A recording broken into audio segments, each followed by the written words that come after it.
बिस्मिल्लाहिर्रहमानिर्रहीम। अस्सलाम वालेकुम दोस्तों, कैसे हैं आप सब लोग। उम्मीद करता हूँ बिल्कुल ठीक ठाक होंगे। मैं हूँ आपका दोस्त और होस्ट नुमान अली और आप देख रहे हैं doctor Numan Ali Hamza YouTube channel. दोस्तों इंशाल्लाह आज मेरे चैनल की जो प्लेलिस्ट हैं उनमें एक प्लेलिस्ट का इजाफ़ा हो जाएगा और वो होगी देसी अद्वियात या फिर देसी जड़ी बूटियाँ और उनका इंसानों और जानवरों में इस्तेमाल। इस चीज़ के मतलब है उसमें आज इंशाल्लाह मेरी पहली वीडियो अपलोड होगी। और वो पहली वीडियो जो मैं बनाने जा रहा हूँ वो है अदरक के ऊपर, यानी कि जिंजर के ऊपर है।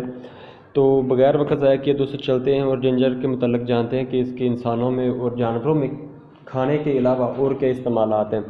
तो दोस्तों बगैर वक्त ज़ाया किए चलते हैं वीडियो की तरफ। लेकिन वीडियो स्टार्ट करने से पहले मेरे तमाम दोस्तों से गुजारिश है कि अगर अभी तक आप लोगों ने मेरे चैनल डॉक्टर नुमान अली हमज़ा को सब्सक्राइब नहीं किया तो काइंडली मेरे चैनल को सब्सक्राइब कर लीजिए। तो दोस्तों वीडियो को स्टार्ट करते हैं। दोस्तों ये एक पौधे की जड़ें हैं। वैसे मुझे नहीं लगता कि ज़्यादातर लोग जो हैं वो इस चीज़ के बारे में जानते हैं कि ये पौधे की जड़ें हैं या पौधे का फल है। बहुत सारे ऐसे मतलब जो जड़ी बूटियां हैं उनका ऐसे लगता है कि वो होते फल हैं, लेकिन वो फल नहीं होते, वो हकीकत में पौधे की जड़ें होती हैं। हल्दी भी उसी में से एक चीज़ है कि वो भी पौधे की जड़ होती है।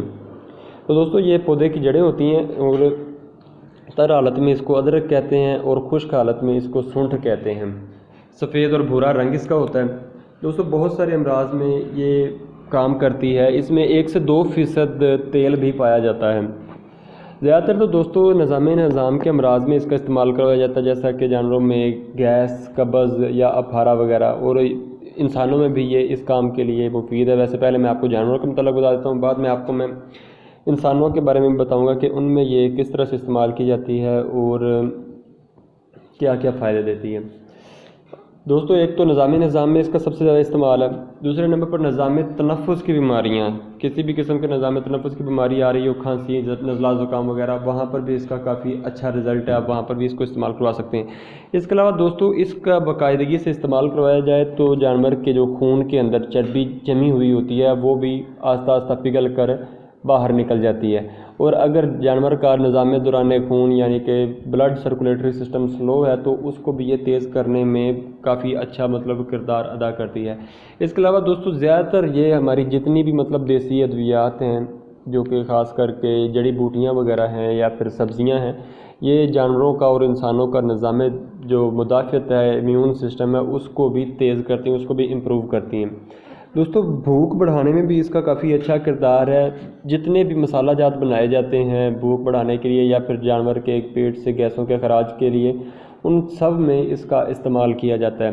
तो दोस्तों ये तो थी छोटा सा इंट्रोडक्शन जो कि इसका जानवरों में इस्तेमाल है। अब चलते हैं बगैर वक्त ज़ाया किए इंसानों में इसके इस्तेमाल के बारे में। बहुत सारे लोग हैं जो सिर्फ़ और सिर्फ अदरक को हांडी में सिर्फ़ और सिर्फ सालन में टेस्ट सेट करने के लिए इस्तेमाल करते हैं, लेकिन लोगों को बेचारों को नहीं पता कि ये क्या क्या करती है। तो दोस्तों इसके तकरीबन 7-8 मेरे पास पॉइंट हैं कि ये क्या क्या काम करती है। दोस्तों सबसे पहले तो ये है कि अगर किसी बंदे को शुगर का मसला है, ब्लड शुगर लेवल का प्रॉब्लम है, तो उसमें अगर ये इस्तेमाल करवाई जाए तो उसका भी काफ़ी हद तक ये सेट हो जाता है। अगर मैदे में गैस का प्रॉब्लम है, जैसा कि जानवरों में मैं आपको बता चुका हूँ, वहाँ पर ये काफ़ी अच्छा रिजल्ट देती है। और इसी तरह ये इंसानों में भी गैस का अगर प्रॉब्लम हो तो वहाँ पर काफ़ी अच्छा रिजल्ट देती है। दोस्तों अगर कोई बंदा ज़्यादा मोटा है, चर्बी वगैरह चढ़ी हुई है, तो वो अगर इसका बाकायदगी से इस्तेमाल करता रहे तो वो अपना मतलब काफ़ी हद तक वज़न भी कम कर सकता है। इसके अलावा दोस्तों इसके इस्तेमाल से जो हम खाना खाते हैं उसके इंतज़ाब का अमल जो है वो भी तेज़ हो जाता है, यानी कि मेटाबॉलिज्म सिस्टम जो है वो भी तेज़ हो जाता है। और जैसा कि मैंने पहले कहा है कि ये एक काफ़ी अच्छा मतलब इम्यून सिस्टम को इम्प्रूव करने वाला एक प्रोडक्ट ही नहीं, नेचुरल प्रोडक्ट है।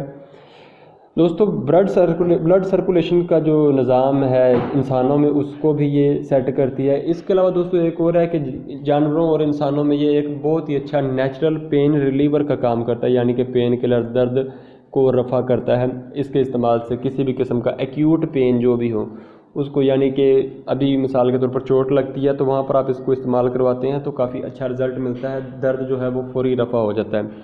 इसके अलावा दोस्तों इंसानों में एक और बात है कि ये इंसानों की जो हम सांस लेते हैं तो उसको ये खुशगवार बनाती है।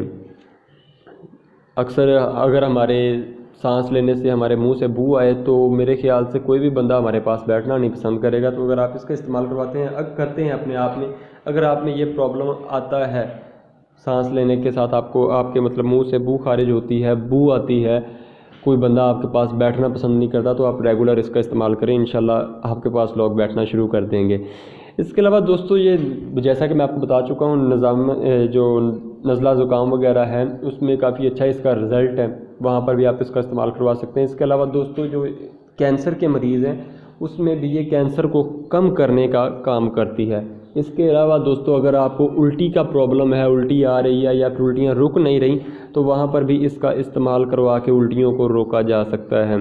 दोस्तों अब बात कर लेते हैं कि इंसानों में ये इस्तेमाल कैसे की जाती है। हम लोग ये तो जानते हैं कि इसका इस्तेमाल सब्ज़ी में हम करते हैं, वैसे आप जिंजर ब्रेड के तौर पर भी इसको इस्तेमाल करते ही होंगे, लेकिन इसके अलावा दोस्तों आप चाय में या नीम गर्म पानी में भी इसका इस्तेमाल कर सकते हैं। चाय में तो अक्सर लोग इस्तेमाल करते रहते हैं, नीम गर्म पानी में भी इस्तेमाल कर सकते हैं। इन सारे जो पर्पज़ हैं इसके लिए, वज़न कम करना हो या फिर ब्लड शुगर लेवल को मेंटेन करना हो या फिर अपनी सांस को सेट करना हो, हमारी जिंजर का यानी कि अदरक का। तो उम्मीद तो है कि दोस्तों आपको ये वीडियो भी अच्छी लगी होगी और अदरक के बारे में ये मतलब हक़ाइक़ जानकर आपको अच्छा ही लगा होगा। तो अगर वीडियो अच्छी लगी हो तो लाइक कीजिएगा, दोस्तों के साथ शेयर कीजिएगा, अपनी राय का इजहार कमेंट सेक्शन में ज़रूर कीजिएगा। अपना ख्याल रखिए, घर वालों का ख्याल रखिए और मुझे दुआओं में याद रखिएगा। अल्लाह हाफ़िज़।